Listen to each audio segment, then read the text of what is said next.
Students, आज जो topic DBMS में हमारा है वो है शैडो पेजिंग इन डीबीएमएस। ठीक है, तो अपन ने रिकवरी के जो टाइप देखे थे, अपन ने बताया था रिकवरी की आवश्यकता क्यों पड़ी। सिस्टम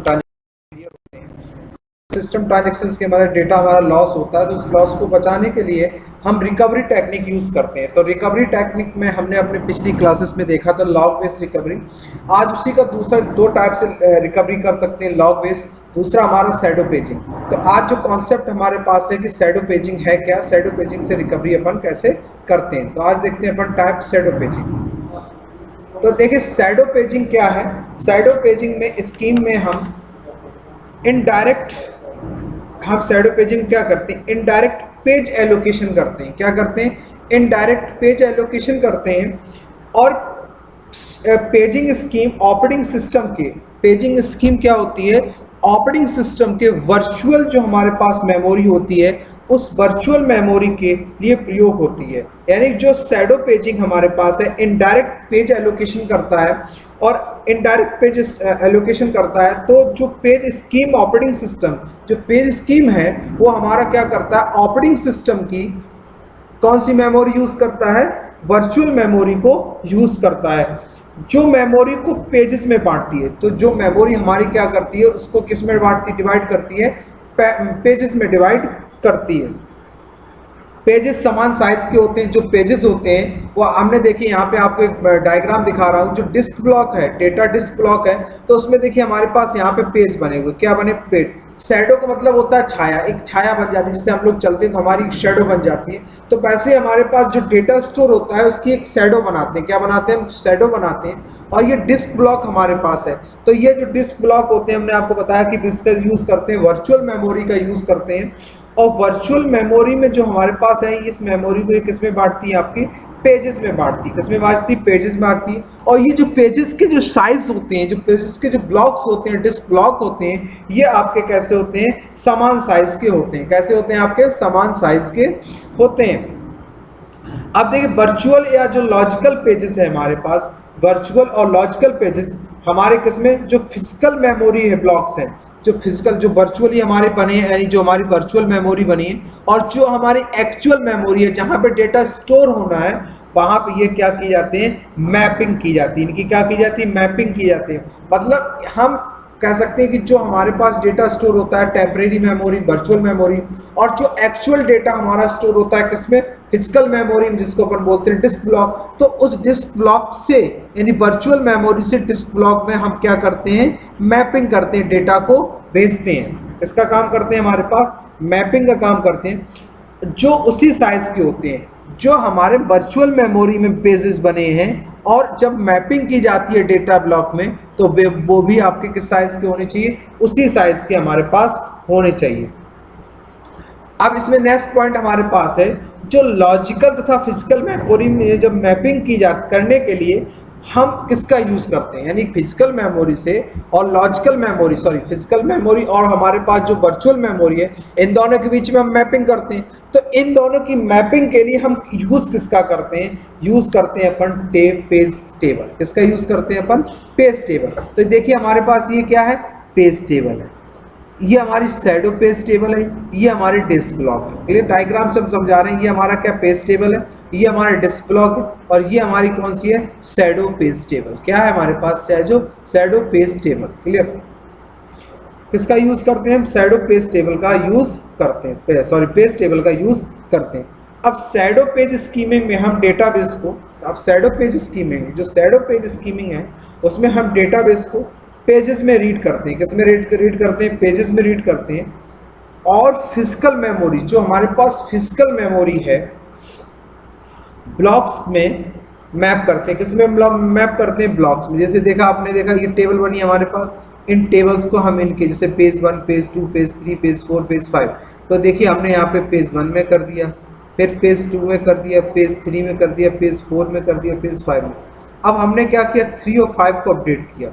तो देखिए 3 और 5 को हमने अपडेट किया, तो देखिए 3 पेज हमारा ओल्ड पेज बन गया, और ओल्ड पेज हमारा कहाँ चला गया, मैपिंग होके हमारा इस शैडो पेज में क्या हो गया, हमारा चला गया। उसके बाद 5 को हमने कन्वर्ट किया तो 5 भी चला गया। ये देखिए हमारे पास जा रहा है। तो ये देखिए हमारे पास, तो नॉट अपडेटेड, ये हमारा शैडो पेजेस हमारा अपडेटेड नहीं होता, तो इसमें न्यू डेटा भी रहता है और पुराना डेटा भी हमारे पास रहता है। बाकी जो ब्लॉक्स हमारे कैसे फ्री ब्लॉक्स हैं, तो हमारे पास क्या है कि इसके लिए अपन किसका ब्लॉक्स में कन्वर्ट करते हैं, इसके लिए अपन किसका यूज़ करते हैं, पेज टेबल का यूज़ करते हैं। तो पेज टेबल में फिजिकल मेमोरी, जो पेज टेबल में जो हमारे पास फिजिकल ये मेमोरी है, तो फिजिकल मेमोरी होता है, तो इनका आपको मालूम क्या होता है, एड्रेस होता है। हर ब्लॉक का एक मेमोरी एड्रेस होता है, आप लोगों ने उसमें पढ़ा भी होगा डिस्ट्रॉ। जो भी हम मेमोरी यूज़ करते हैं, रैम यूज़ करते हैं, कोई और मेमोरी यूज़ करते हैं, सब में हमारे पास हर एक मेमोरी का क्या होता है, मेमोरी एड्रेस होते हैं। यानी जो डेटा ब्लॉक्स होते हैं ये भी हमारे कहाँ स्टोर होते हैं, मेमोरी एड्रेस। तो अपन किसका हमने बताया कि क्या करते हैं, फिजिकल मेमोरी से ब्लॉक्स में ट्रांसफर करने, मैपिंग करते हैं। इसके लिए अपन किसका यूज करते हैं, पेज टेबल का यूज करते हैं। अब देखिए पेज टेबल में हम फिजिकल मेमोरी जो ब्लॉक्स के एड्रेस होते हैं, जो हमारे पास पेज टेबल में फिजिकल मेमोरी के क्या होते हैं, ये एड्रेस होते हैं। ठीक है। अब शैडो पेज स्कीम में हम ओरिजिनल टेबल, शैडो पेज में हम ओरिजिनल टेबल, जो हमारे पास ओरिजिनल टेबल हमारे पास कौन सी है, ये हमारी कौन सी है, शैडो। तो हमने क्या बोला कि शैडो पेजिंग में हम ओरिजिनल टेबल में उसे शैडो पेजिंग में कहते हैं। जो हमारे पास ओरिजिनल टेबल होती है उसे हम शैडो पेज टेबल कहते हैं। क्या उसे टेबल कहते हैं, शैडो पेज टेबल कहते हैं। और जो डेटाबेस प्रयोग में होते हैं उसे हम किस में रख देते हैं, करंट टेबल। ये हमारी ओरिजिनल टेबल हो गई, और ये जो डेटाबेस अपडेट हो रहे हैं इसको हमने कौन सी टेबल का नाम दे दिया, आप करंट टेबल का नाम दे दिया। क्लियर। कौन सी टेबल कहते हैं, करंट टेबल कहते हैं। जब भी हम कोई ट्रांजेक्शन करते हैं तो उससे अफेक्टेड होते हैं, क्या होते हैं, जो अफेक्टेड उन पेजेस को नए ब्लॉक्स में स्टोर करते हैं। किसमें स्टोर करते हैं, नए ब्लॉक्स में स्टोर कर देते हैं। और शैडो पेज टेबल में ट्रांजेक्शन्स के स्टार्ट होने से पहले की एंट्री और उस ब्लॉक्स को पॉइंट करती है जो ट्रांजेक्शन्स को चेंज करती है। देखिए जो नए ब्लॉक्स की एंट्री और जो ट्रांजेक्शन्स को चेंज करती है उनकी भी एंट्री होती है। क्लियर। और जो हमारे पास ये टेबल जो किसकी शैडो पेज में हमारे स्टार्ट, क्लियर, चेंज करती है। शैडो पेज स्कीम में, जो शैडो पेज हमारे पास स्कीम है, शैडो पेज हम यूज़ करते हैं, तो शैडो पेज में हमारे पास जो मेथड्स हैं ओवरराइडिंग के, जो हमारे पास ओवरराइड ऑपरेशंस को हैंडल करती है। कैसे, जब डेटाबेस में डेटा को हम राइट करते हैं, जब हम डेटाबेस में किसको राइट करते हैं, डेटाबेस को राइट करते हैं, तो मेमोरी ब्लॉक्स की जरूरत पड़ती है। हमें किसकी जरूरत पड़ती है, डेटाबेस में जब राइट करते हैं तो किसकी जरूरत पड़ती है, मेमोरी ब्लॉक्स की जरूरत पड़ती है। ठीक है। तब हम किसका यूज़ करते हैं, एक नए ब्लॉक्स का यूज़ और नॉन वॉलेटाइल स्टोरेज में एलोकेट कर देते हैं।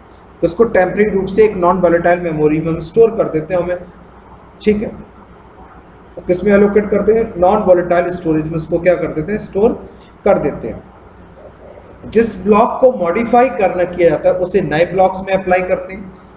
यानी जिस ब्लॉक्स को मॉडिफाई करना होता है उसे हम किस में करते हैं, न्यू ब्लॉक्स में। देखिए, और जो हमारा डेटा होता है उसको कहाँ डाल देते हैं, ओल्ड ब्लॉक में। ठीक है। इसमें मॉडिफाई नए ब्लॉक्स में अप्लाई करते हैं। ओरिजिनल एंट्री जो करंट पेज को पॉइंट कर रही होती है वो नए ब्लॉक को पॉइंट करती है। जो ओरिजिनल टेबल होती है वो करंट ब्लॉक को जो हमारा कर रही होती है, जैसे हमारे पास है, हमने आफ्टर अपडेटिंग 3 और 5, तो देखिए ये जो हमारे पास है ये किसको कर रही है, ओरिजिनल टेबल ओल्ड वाले, और न्यू वाले हमारे पास करंट टेबल कर रही है। न्यू वाले हमारी कौन सी कर रही है, करंट टेबल। और जो पुराना डेटा पड़ा है वो किसमें, शैडो पेज, ओरिजिनल टेबल। तो ये हमारे, और जो करंट टेबल होती है किसको आइडेंटिफाई करती है, हमेशा नए ब्लॉक को। तो हमने यहाँ पे क्या, ओरिजिनल टेबल जो करंट पेज को पॉइंट करती है वो नए ब्लॉक को क्या करती है, पॉइंट करती है। क्लियर। ट्रांजेक्शन्स को, अब इसमें नेक्स्ट पॉइंट हमारे पास, ट्रांजेक्शन से प्रभावित होने वाले फिजिकल, जो ट्रांजेक्शन से हमारे क्या होते हैं, प्रभावित होने वाले फिजिकल नए ब्लॉक्स की हम क्या करते हैं, एक कॉपी करते हैं। ठीक है। तो क्या करती है तो नए ब्लॉक्स में क्या कर देते हैं हम उसको, जो ट्रांजेक्शन प्रभावित होते हैं उन्हें फिजिकल स्टोरेज से नए ब्लॉक में क्या कर देते हैं, कॉपी कर देते हैं। और ये ब्लॉक्स मॉडिफाई किए गए ब्लॉक के साथ, करंट पेज के साथ ट्रांजेक्शन्स को एक्सेस करने के योग हो जाते हैं। अब जो नए रिकॉर्ड से मॉडिफाई किया तो ये इसमें चले गए, पुराना डेटा हमारा इसमें पड़ा हुआ। देखिए यहाँ पे लिखा हुआ ओल्ड पेज और ये न्यू। ठीक है। अब ठीक है, शैडो पेजिंग का देखिए लाभ क्या है शैडो पेजिंग से, कि सिस्टम क्रैश होने में रिकवरी की अपेक्षा कम खर्चीले होते हैं। क्या होते हैं, कम खर्चीले मतलब फ्लेक्सिबल होते हैं, और ये वह लॉगिन के लिए अतिरिक्त खर्च के बिना ही प्राप्त किए बिना एक्स्ट्रा कोई हमें बेनिफिट्स यूज़ करते हैं। ठीक है, अब इसमें देखिए सबसे पहले कुछ पॉइंट्स हैं। सबसे पहले डिस्क में उपलब्ध फ्री ब्लॉक, जो हमारे पास फ्री ब्लॉक्स होते हैं उसको सर्च करते हैं। फिर फ्री ब्लॉक खोजने के बाद पेज नंबर 3 में फ्री ब्लॉक्स की कॉपी करेंगे और नया ब्लॉक रिप्रेजेंट करेंगे। तो इसकी एक कॉपी इसमें डाल देंगे, नया ब्लॉक हम क्या करेंगे, रिप्रेजेंट कर देंगे। और फिर हमारे पास जो करंट टेबल है उसमें नए और की ओर इशारा करेंगे। किसकी ओर इशारा करेंगे, नए पॉइंट्स की ओर इशारा करेंगे। लेकिन जो हमारे पास शैडो पेजिंग है वो हमेशा आपका ये संशोधित नहीं करती, ये संशोधित नहीं करती, ये हमेशा किस पे जाएगी, हमारे पास ओल्ड। ठीक, ये परिवर्तित नहीं होती, ये लिखा है नॉट अपडेटेड, ये अपडेटेड नहीं होती, इसमें आपका डेटा जुड़ता जाएगा। क्लियर, ये हमारे पास कहलाता है। ठीक, चलिए ये हमने कुछ पॉइंट्स आज आपको बताए शैडो पेजिंग के। अब अपने पास आता है next ODBC, open database connectivity. What is ODBC? ODBC concept आप लोग बहुत सुनेंगे, ओपन डेटाबेस कनेक्टिविटी। जब हम फ्रंट एंड को बैक एंड से कन्वर्ट करते हैं तो अपन किसका यूज़ करते हैं, ODBC का यूज़ करते हैं। किसका यूज़ करते हैं, ODBC का यूज़ करते हैं, ओपन डेटाबेस कनेक्टिविटी। तो हमारे पास डेटाबेस अवेलेबल हैं जैसे जैसे माइक्रोसॉफ्ट, ठीक है, फाइल मेकर, SQL, ठीक है, महत्वपूर्ण ऐसी स्टैंडर्ड जो हमें नए तरीके से डेटा को क्या करते हैं, एक्सेस करते हैं, ट्रांसफ़र करने के लिए यूज़ किया जाता है। अब ODBC जो हमारे पास है, जैसे हमारे पास SQL एक्सेस ग्रुप में बनाया है, तो ODBC 1992 में आया। किस में आया, 1992 में आया। कोई भी एप्लीकेशन जो सपोर्ट करता है ODBC को एक्सेस कर सकता है और इंफॉर्मेशंस को भी आपका क्या कर सकता है,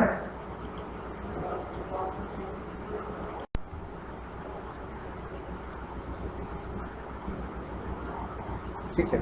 तो 1992 में है, कोई भी एप्लीकेशन जो सपोर्ट करता है ODBC को क्या कर सकता है, एक्सेस कर सकता है, क्या कर सकता है, एक्सेस कर सकता है। और इन्फॉर्मेशंस जो हमारे पास इन्फॉर्मेशन को भी एक ODBC कंफर्टेबल डेटाबेस, फिर चाहे वो डेटाबेस भले ही डेटाबेस मैनेजमेंट सिस्टम का इस्तेमाल कर रहा हो। ठीक है, अब देखिए ODBC हम बनाते कहाँ, ODBC यूज़ कैसे करते हैं वो आपको बता देते हैं। इसके थ्रू हमें क्या करना पड़ता है, डीएशन क्रिएट करके भी हम बना सकते हैं। तो आप सबसे पहले क्या करेंगे, यहाँ पर कंट्रोल पैनल में जाएंगे, कहाँ जाएंगे, कंट्रोल पैनल, ठीक, ODBC देखो कंट्रोल पैनल में जाएंगे, सिस्टम में, यहाँ पे आप जाएंगे एडमिनिस्ट्रेटर, ठीक, एडमिनिस्ट्रेटर पे जाएंगे, कहाँ जाएंगे, एडमिनिस्ट्रेटर,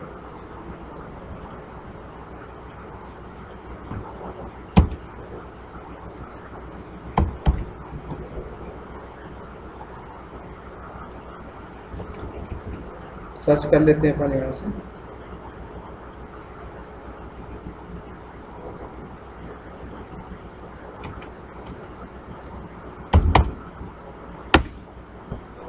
ये देखिए हमारे पास एडमिनिस्ट्रेटर टूल्स आ गया, इस पर क्लिक करेंगे। तो जब इस पर क्लिक करेंगे तो हमारे पास देखिए यहाँ पे लिखा ODBC data source open database. तो दोनों तरीके से हम बना सकते हैं, 32 बिट ऑपरेटिंग सिस्टम के लिए बना सकते हैं और 64 ऑपरेटिंग सिस्टम के लिए बना सकते हैं। तो हमें जैसे बनाना, राइट क्लिक करना है, ओपन इसको करेंगे। अब यहाँ से हमारे पास आ रहा है कि आप किससे डीएशन बनाना। तो हमारे पास अगर SQL सर्वर वगैरह होता तो भी हम यहाँ से किस में एक्सेस क्या ले लिया, एक्सेस। उसके बाद ऐड बटन पर क्लिक किया, ठीक, एक्सेस, ठीक है। एक्सेस के बाद हमने यहाँ से किया ऐड, और यहाँ से हमारे पास ये देखिए सर्वर आ रहा है, ठीक।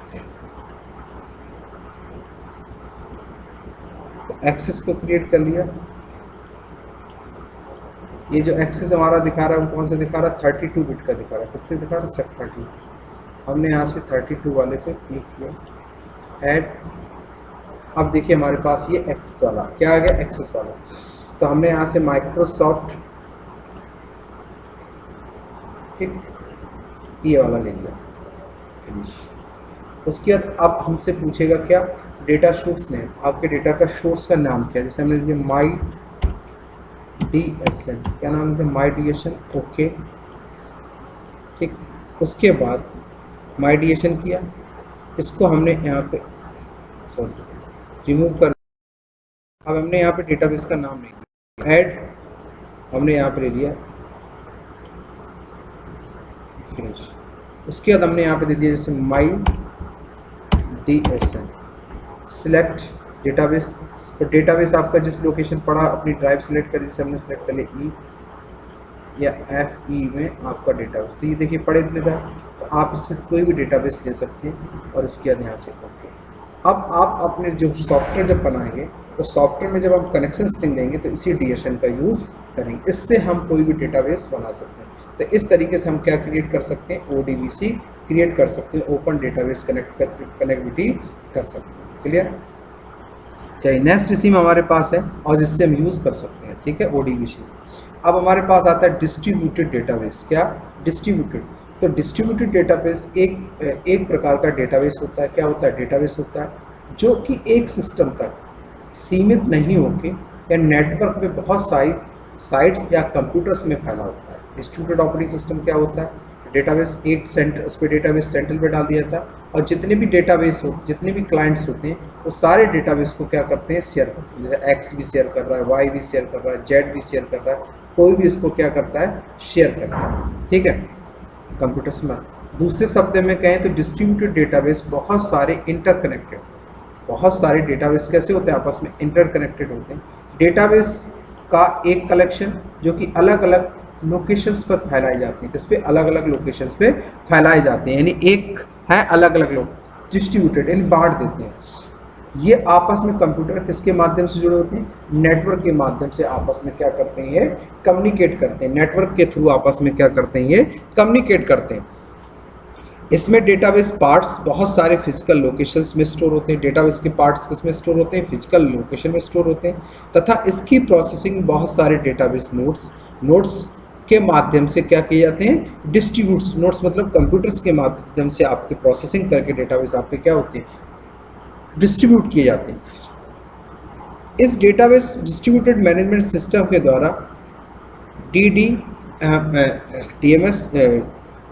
DBMS के द्वारा किसके किए जाते, कंट्रोल की जाती है। ये देखिए हमारे पास क्या, एक लोकेशन डेटाबेस, फिर इसको हमने इसको करना, तो सारे डेटाबेस को आपस में क्या कर दिया, डिस्ट्रीब्यूट कर दिया, ठीक है।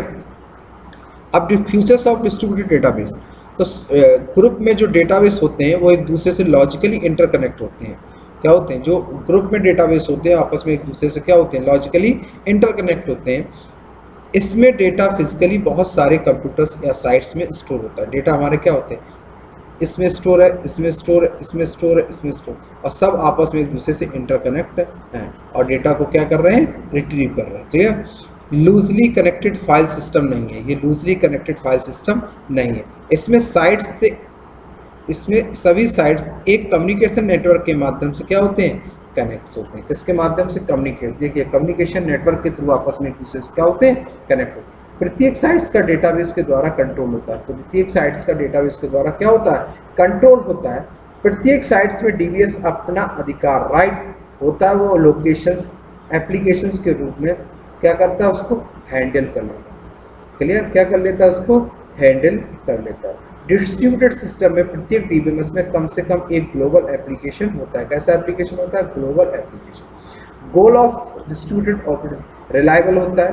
तो डिस्ट्रीब्यूटेड डेटाबेस मैनेजमेंट सिस्टम में अगर कभी एक सिस्टम फेल हो जाता है, जैसे इससे फ़ायदा क्या है, जैसे मान लो फॉर एग्जाम्पल डेटाबेस आपका यहाँ रखा है, अगर इसी से सारे सिस्टम कनेक्ट है, सेंट्रलाइज डेटाबेस है, तो अगर ये वाला सर्वर फेल हो गया तो पूरे सारा आपका ठप हो गया। और अगर उसी डेटाबेस की मल्टीपल सिस्टम जगह कॉपी डाल दी जाए और सब एक दूसरे से कनेक्ट, अब इससे जो भी यूज़र कनेक्ट होंगे, तो मान लो ये वाला डेटाबेस कनेक्ट हो गया, तो पर इस डेटाबेस के पास है तो ये काम करेगा, तो यानी ये काम करेगा, तो आपका किसी कारणवश पूरा नेटवर्क फेल नहीं होगा। तो क्या होता है कि डिस्ट्रीब्यूटेड में DBMS में कम से कम आपका कैसा ग्लोबल एप्लीकेशन होता है, रिलायबल होते हैं।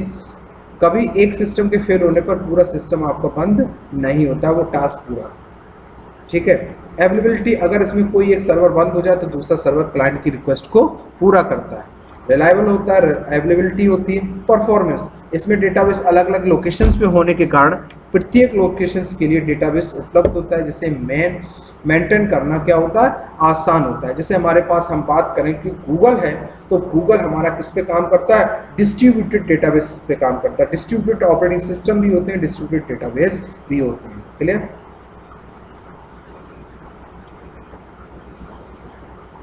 चलिए अब इसकी हम बात करें टाइप्स ऑफ डेटाबेस डिस्ट्रीब्यूशन, तो हमारे पास होमोजीनियस डिस्ट्रीब्यूटेड और हेट्रोजीनियस डेटा डिस्ट्रीब्यूटेड सिस्टम होते हैं। ठीक है, ये हमारे पास होमोजीनियस सभी साइट्स में एक ही तरह के डीबीएमएस तथा ऑपरेटिंग सिस्टम का प्रयोग करते हैं। जो होमोजीनियस होते हैं वो सभी साइट्स में एक ही तरह के डीबीएमएस और ऑपरेटिंग सिस्टम का प्रयोग करते हैं। इसमें साइट्स समान प्रकार के सॉफ्टवेयर का प्रयोग करती है। कैसे प्रयोग? समान प्रकार के सॉफ्टवेयर का यूज़ करती है। ठीक है, और जबकि हेट्रोजीनियस में क्या होते हैं, इसमें प्रत्येक साइट्स का अलग अलग डेटाबेस मॉडल होता है और ऑपरेटिंग सिस्टम होता है। इसमें साइट्स के विभिन्न विभिन्न स्कीम तथा सॉफ्टवेयर होते हैं। क्लियर? ये हमारा कौन सा है? हेट्रोजीनियस। क्लियर? तो ये आज क्लासेस में इतना ही था। ये हम आपको पीडीएफ भेज देंगे, इसको आप लोग पढ़ लीजिएगा। ठीक है, सभी स्टूडेंट्स कह रहे हैं तैयारी करते जाइएगा। ठीक है, थैंक यू।